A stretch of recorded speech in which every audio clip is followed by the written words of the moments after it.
Ever had a sandwich thrown at your face for just doing your job? Yeah, that's what happened to me, and it wasn't just any sandwich, it was a half-eaten tuna monstrosity that splattered across my work truck like a bad abstract painting. My name's Miguel Torres, and I'm a landscaper with 3 years under my belt at Evergreen Gardens. I thought I'd seen it all until I met Susan Harper, the queen bee of the Willow Creek HOA, who thought she could rule the neighborhood with a manicured fist. Spoiler alert, her reign ended in handcuffs, and I'm here to tell you how it went down. It all started when my crew landed the contract to maintain Willow Creek, a gated community where every lawn looks like it's been ironed and the rules are stricter than a military boot camp. The pay was good, but the homeowners? Let's just say some of them made me question my life choices. Susan, the HOA president, was the worst of the bunch. From day one, she had it out for me. I was assigned to her corner lot, and the second my hedge trimmers hummed to life, she was out her front door, fake smile plastered on, eyeing me like I was about to set her precious shrubs on fire. "Those hedges better be exactly 36 inches.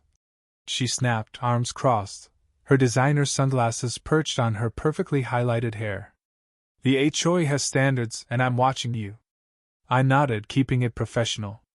"Yes, ma'am, I've got the work order. They'll be perfect." But Susan wasn't Convy said. She hovered like a hawk, her heels clicking on the sidewalk as she inspected every snip. I could feel her glare burning holes in my back. That was just the warm-up. For 2 weeks, Susan made my life a levying hell. If I mowed the community strip, she'd complain the lines weren't straight enough. If I weeded the flower beds, she'd accuse me of yanking out her decorative ground cover, which, by the way, was just invasive crabgrass. I've got a horticulture certification, but to Susan, I was some clueless rookie. "Do you even know what you're doing?" she'd yell from her porch, clutching her HOA binder like it was the Bible. I'd bite my tongue, respond with a calm, "Yes, ma'am," or, "I'll double-check." But inside I was screaming. My boss, Jake, told me to keep a log of every interaction. "Document everything," he said after Susan's third complaint that week. "She's done this to every crew we've sent." Most folks in Willow Creek were great misses. Alvarez brought me lemonade, and old Mr. Coleman swapped tips about soil pea, but Susan? She acted like my existence was a personal insult. Things got uglier when she filed an official complaint, claiming I'd butchered her private hedges. Problem was, those hedges were on community property, and I trimmed them to the exact specs in our contract. Jake had to drag me to an HOA meeting where Susan presented her EVY Denke, like she was in a courtroom drama, while VYing before and after photos of the hedges. "This incompetence threatens our property values," she declared, her voice dripping with drama. The other board members weren't buying it. Mr. Thompson, the treasurer, shrugged and said, "They look fine to me. Specs are met." Susan was outvoted, but the look on her face? Pure venom. I knew she'd make me pay. After that, she turned into my personal shadow, tailing me around the neighborhood, snapping photos of my work, scribbling in her little black book. Neighbors started noticing. I overheard Mrs. Alvarez whisper to her husband, "Poor Miguel. She's treating him like a criminal." Some folks even started filming her tirades, pretending to take selfies or record their gardens. I had no clue those videos would save my skin. The day it all hit the fan started like any other. I rolled into Willow Creek at 8 a.m., ready to shape some ornamental bushes for the HOA's big garden tour.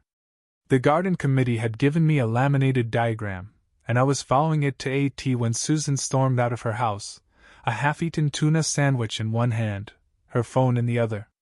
She was mid-call, but the second she saw me, she hung up and charged over like a bull. "What do you think you're doing?" she shrieked, her voice echoing through the cul-de-sac. "Those are imported junipers. You can't just hack at them." I took a deep breath, keeping my cool. "Good morning, Mrs. Harper. The garden committee gave me these instructions for the tour.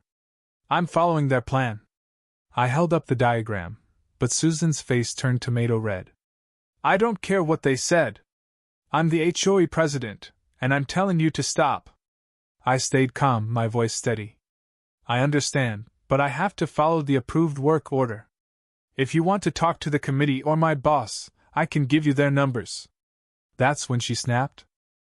Don't you dare tell me who to call in my own community, she screamed, bits of tuna flying from her mouth. I sign your paychecks. I'll have you fired. I stepped back, trying to de-escalate. Mrs. Harper, I'm just doing my job. Before I could finish, she chucked that sandwich right at my face. I ducked just in time, and it smacked my truck, leaving a greasy smear. But she wasn't done. She grabbed my water bottle from my toolbox and dumped it all over my equipment, yelling, You don't belong here. I'm calling your boss to get you out. What Susan didn't see was the audience. Mrs. Alvarez across the street, Mr. Coleman in his yard, and the Parkers from their upstairs window all had their phones out, recording her meltdown in crystal clear HD. My heart was racing, but I kept my cool. Mrs. Harper, I said, my voice firm. You just assaulted me and damaged company property. I'm reporting this. She laughed, a sharp, mocking sound. Assault? With a sandwich? Get real. No one's going to care. I pulled out my phone, called Jake, and explained while Susan ranted in the background, unknowingly providing perfect audio for the EVY pile. Jake told me to leave and said he'd call the cops. The police? For a sandwich? Susan scoffed, smirking. My husband's a big deal around here. Good luck. I packed up, drove a few blocks away, and waited. 20 minutes later, Jake showed up with a no-nonsense cop, Officer Daniels, who watched Mrs. Alvarez's video on Jake's phone. That's assault, she said, her tone matter-of-fact. Throwing anything at someone counts, and he did nothing to provoke it. Jake looked at me. You want to press charges, Miguel? I thought about it. I didn't want drama, but enough was enough. No one should have to dodge food to do their job. Yeah, I said. This needs to stop. Officer Daniels took my statement and collected videos from the neighbors, who were more than happy to help. Later that day, I was working across the neighborhood when I saw a police cruiser pull up to Susan's house. From a distance, I watched her open the door, her confidence melting into confusion as the officer spoke. Words spread like wildfire.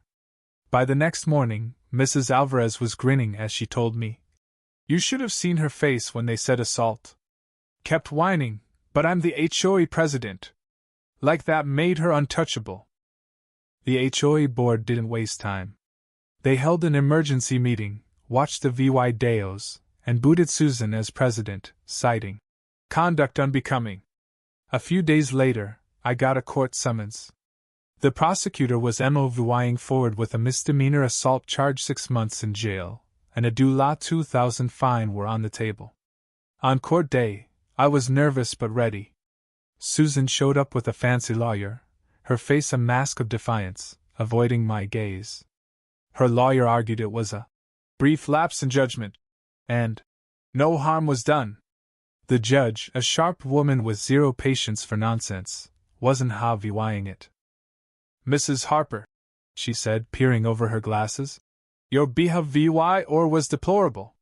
Service workers deserve respect, not abuse. The EVY case shows an unprovoked assault, property damage, and verbal harassment. Your title doesn't make you above the law. Susan was found guilty. The sentence? 40 hours of community service, a law $1,500 fine, anger management classes, and a restraining order barring her from coming near me or my work. As the gavel fell, Susan gasped. Community service? I have a reputation. The judge's reply was ice cold. A reputation you should have thought about before attacking a man doing his job. Maybe picking up trash will teach you what service really means. Susan's jaw dropped, her face pale as the reality hit. The HOA queen, who'd spent years terrorizing workers, was now destined to wear an orange vest and clean highways, all because she thought a sandwich wasn't a weapon. As I left the courtroom, I felt lighter. Justice isn't always this sweet, but when it hits, it hits hard. What do you think, did she deserve it, or was a sandwich too small a crime for all that?